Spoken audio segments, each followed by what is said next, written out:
Let me actually continue with this message, but I just really wanted to wrap it up. This is really the continuation of my previous message.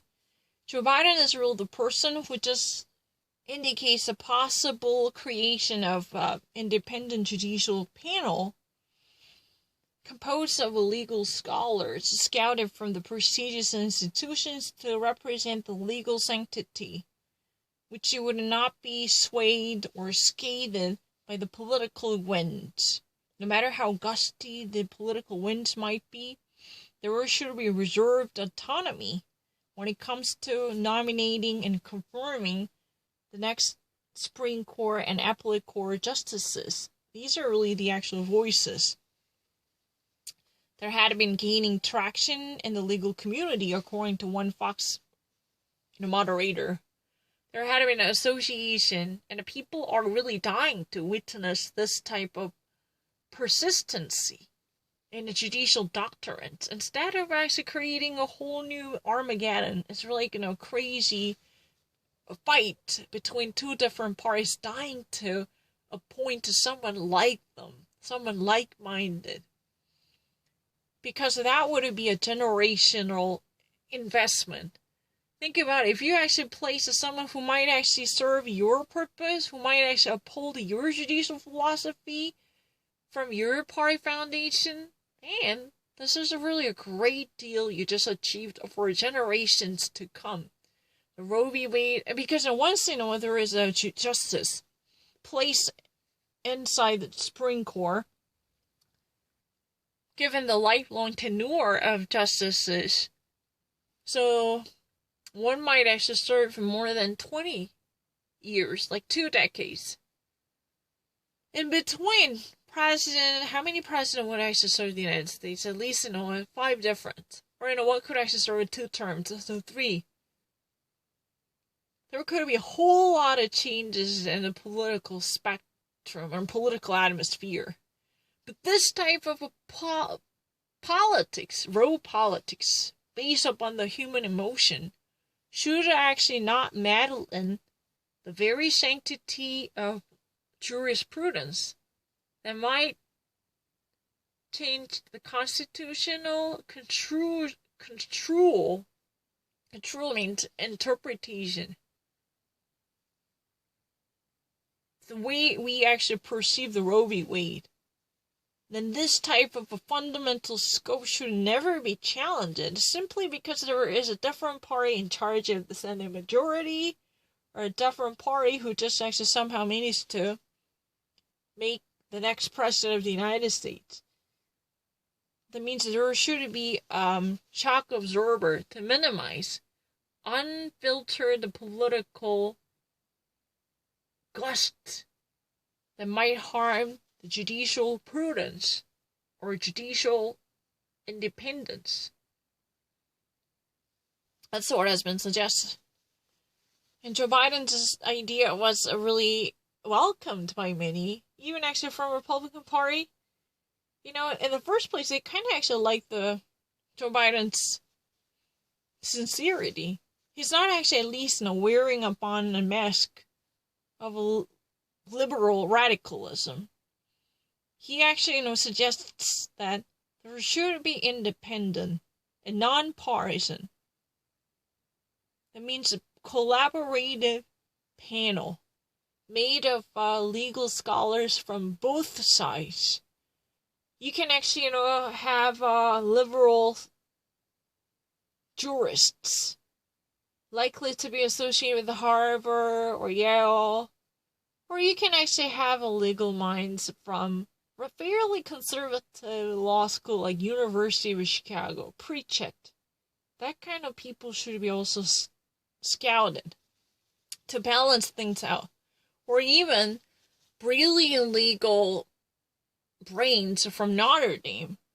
That we need to actually keep the balance. The pendulum should actually stay in the course, not really, that should be swinging back and forth to reflect the political landscape. There should be at least a filter or firewall cracking down on the expansion of a political conflagration. That's really the suggestion, and this idea is greatly welcomed by both sides to tell the truth.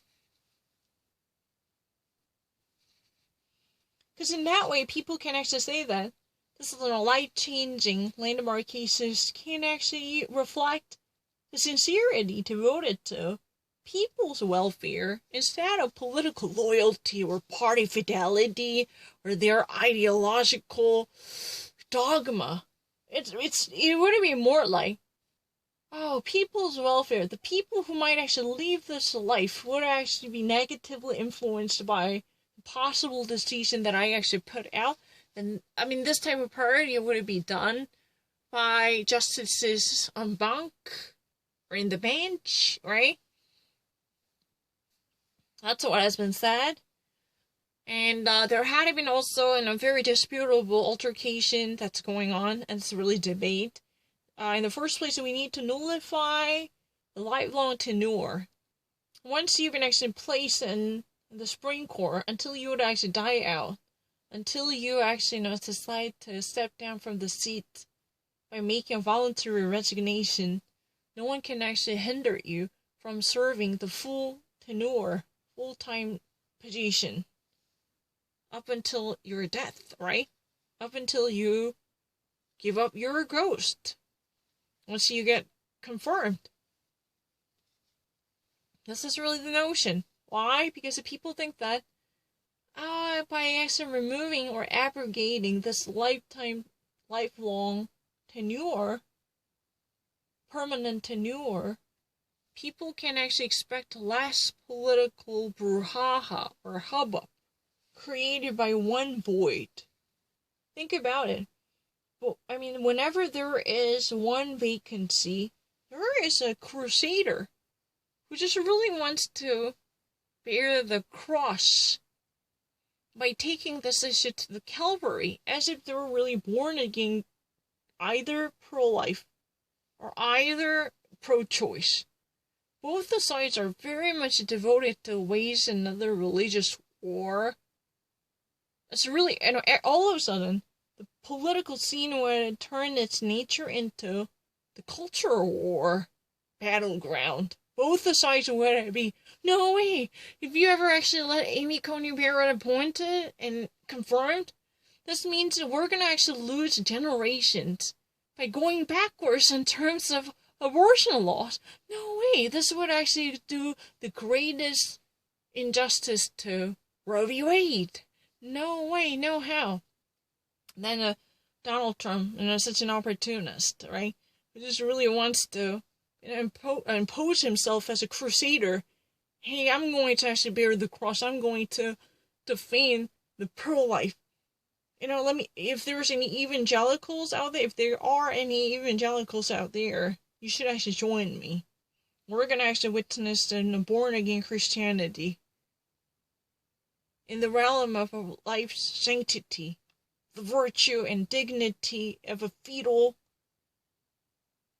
creatures like this, We're going to do anything. So we should actually at least build up on a firewall that might clamp down on the expansion of political flames, which might introduce unnecessary factors in the judicial branch. It should be filtered. There must be a shock absorber, which could actually buffer the media row politics taint by creating a non-partisan and third-party collaborative legal panel made of a very reasonable, rational scholars. Like this. That's what it is about.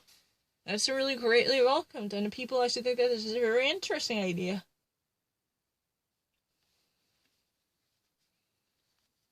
And I have to go, then if you're constantly going to say no to me.